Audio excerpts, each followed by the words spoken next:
نن درته د ګوګل میپ دوه داسې پټ رازونه ښیم چې تاسو شاید تر اوسه نه وي استعمال کړي، نه هم شاید په خبر یاست. ګوګل میپ چې دی د څه شي دپاره کار کوي او موږ کومه ګټه ځینې اخیستلی سو، دا هم په همدې ویډیو کې درته وایم. که مو زموږ چینل ته لومړی ځل راتګ وي، زموږ چینل در سره سبسکرایب کړي او په څنګ کې دا د ګنټۍ نښان ضرور ووهئ تر څو زموږ هره نوې ویډیو ته تاسو پورې در ورسیږي. راځو د ویډیو پر طرف باندې. لومړی د ګوګل میپ پټ راز چې دی یا ګټه چې ده هغه دا ده، که چیرې تاسو یو ناولده ښار یا ناولده ملک ته ولاړ سئ چې تاسو هلته بلد نه یاست، لومړی تاسو ګوګل میپ خلاص کړئ چې زه چیرې یم. ګوګل میپ چې مو خلاص کړئ تاسو ته به خپله ښکاره کړي چې زه چیرې یم. اوس ګورئ زه دلته ګوګل میپ زه خلاصوم چې زه چیرې یم. ګوګل میپ دا دی ما خلاص کړئ، علاقه یې را شین ټکی چې دی دا یې ښکاره کوي چې ته دلته یې. تا اوس پر هر ټیلر سره نږدې پر دغه علاقه باندې یم زه. که زه اوس غواړم چې زه یو خواته ولاړ سم یا یو ناولده علاقه ده اوس ماته نه معلومیږي، مثلا د ابو مسلم خراساني های سکول چې دی دا زموږ په کلي کې دی. دلته زه ساده دا په سرچ کې ورکوم ابو مسلم، دا دی راپورته یې کوي دلته، دا زه ورکوم چې دا چیرې دی. دا یې نقشه ده سره نقشه راښکاره کړه چې دا ابو مسلم خراساني های سکول چې دی دغه دی. اوس ماته نه معلومیږي زه پر کومه لاره ورسم، کومه لاره لنډه ده، کومه لاره صحیح ده. دا ډایرکشن چې دی شاید تاسو سمپل دا ځای پر ووهئ، ډایرکشن چې پر ووهئ دا یې تاسو ته ښکاره کوي. په موټر کې چې ولاړ شئ د 3 منټه لار ده، پر موټرسایکل باندې د 3 منټه لار ده او پر پښو باندې د 12 منټه لار ده. تاسو ته ټوله دا ښکاره یې کړه. هغه لاره هم در وښیه چې دا شنه لاره تعقیب کړه، تا به خپل هغه ابو مسلم خراساني علي لیسې ته تا ورسوي. که چیرې بل ځای مثلا زه دلته کویټه سیټي ورکوم، ده کویټه سیټي ما دلته سرچ کې ورکړه، کویټه سیټي دا دې راښکاره کړه دلته 53 کیلومتره لار ده. دا ځای کې څخه تر زما دا ځای چې چیرې یم د دا ځای کې تر کویټه سیټي پورې 53 کیلومتره لار ده او په 1 ساعت او 14 منټه کې زه هلته رسېدلی سم. په موټر په ذریعه سره د موټرسایکل په ذریعه سره زه په 1 ساعت 9 منټ کې رسېدلی سم او د هغه رنګه پر پښو باندې په 10 ساعته کې رسېدلی سم. دغسې د هر ځای چې تاسو ورکوئ تاسو دلته سمپل ډایرکشن پر ووهئ، تاسو ته به هغه لاره در ښکاره کړي چې پر دا لاره باندې لاړ شئ. که تاسو دا سټارټ پر ووهئ تاسو ته ښکاره کوي چې مطلب راسته خواته کاټ شه، چپه خواته کاټ شه، دا ټول تا ته ښکاره کوي چې داسې ولاړ شه. دا ګرده علاقه تا ته ښکاره کوي چې دا روډ دغه کړه فالو کړه داسې ولاړ شه، دا ګرده لاره تا ته ښکاره کوي. دا ډېره مهمه ګټه ده. که چیرې تاسو یو ځای یاست مطلب ځای نه در معلومیږي چې زه اوس یا یو چا سره په یو خبرې کې رالاست چې اوس مثلا د کوټې او د پښین ترمنځ 2 کیلومتره لار ده، کوټې ته دلته سر ته یور لوکیشن دلته ته پښین ورکړه، پښین مې دا دی ورکړئ. اوس تا ته ښکاره کوي چې 2 کیلومتره د کوټې څخه تر پښینه پورې لاره ده. دلته به تاسو څه انتظار ورته وکړئ یا لاره هم درښیي دی چې مطلب پر کومه لاره ولاړ سم او پر کومه لاره ولاړ نه سم. دا ټولې ټرافیکي لارې تاسو ته ښیي.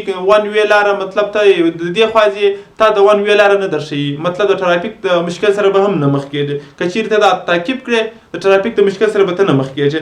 دا یې ښکاره کړې ده. د پښین څخه تر کوټې پورې 50 کیلومتره لار ده. دا یې هم مطلب په موټر کې په 2 ګنټې کې ورسېدلی سې، په موټرسایکل باندې په 2 او په پښو باندې په 2 ورسېدلی سې. دا چې تاسو په هر ملک کې یاست، هر چیرې چې یاست دا تعقیبولی سئ. دا یو راز دی. بل چې دی تاسو غواړئ چې په ګوګل میپ کې خپل دکان، خپل کور یا خپل مارکیټ یا یو بل ځای څنګه ثبت کړئ، څنګه داسې ور واچوئ. اوس دلته ګوره دا تا اوس پر هر ټیلر چې دی دا ما ور اچولی دی، دلته دا زما دکان دی او دغسې دلته دا 23 نمبر سکول چې دی دا هم ما ور اچولی دی. تاسو هم داسې کولی شئ چې یو ګوګل میپ ته هم خپل دکان یا یو خپل داسې یو بل ادرس ور واچوئ. اوس زه دلته ګوره د یو ملګري دکان دی، زه دا څنګه ثبت کړم.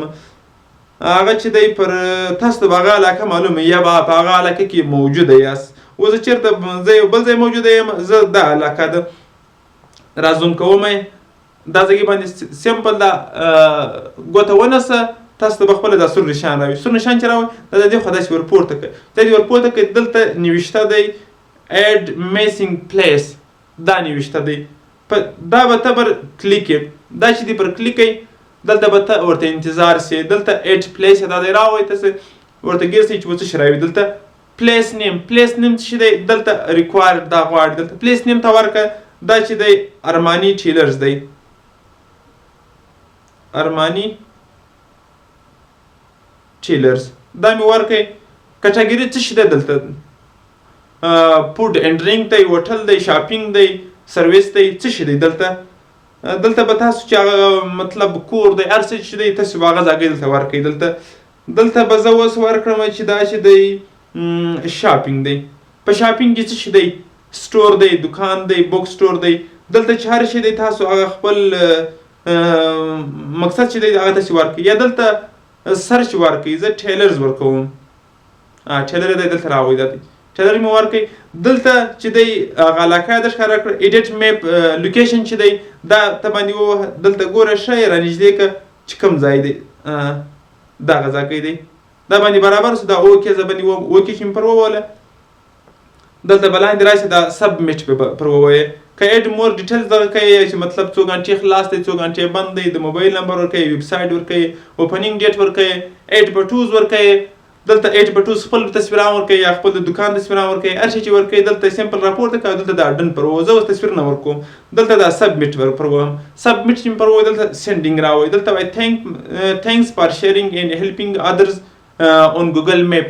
دا به په 10 ساعته کې یا 12 ساعته کې یا کم سے کم په 40 غنټې کې به دا تاسو پر ګوګل میپ باندې ښکاره شي چې دا ځای ګوګل میپ ته لیدلی دی. بیا به هر څوک کولی شي چې د ارماني ټیلرز په نامه سرچ ورکړي. هغه به ورته ښکاره کوي چې ارماني ټیلر چې دی پر دغه علاقه شتون لري. تاسو هم دغسې کولی شئ چې خپل دکان یا کور یا یو بل د کاروبار ځای په ګوګل میپ کې ثبت کړي. کوم ویډیو خوښه شوي د ملګرو سره یې خامخا شیر کړي تر څو نور ملګري هم ګټه ځینې واخلي. در سره لایک او شیر یې خامخا کړئ.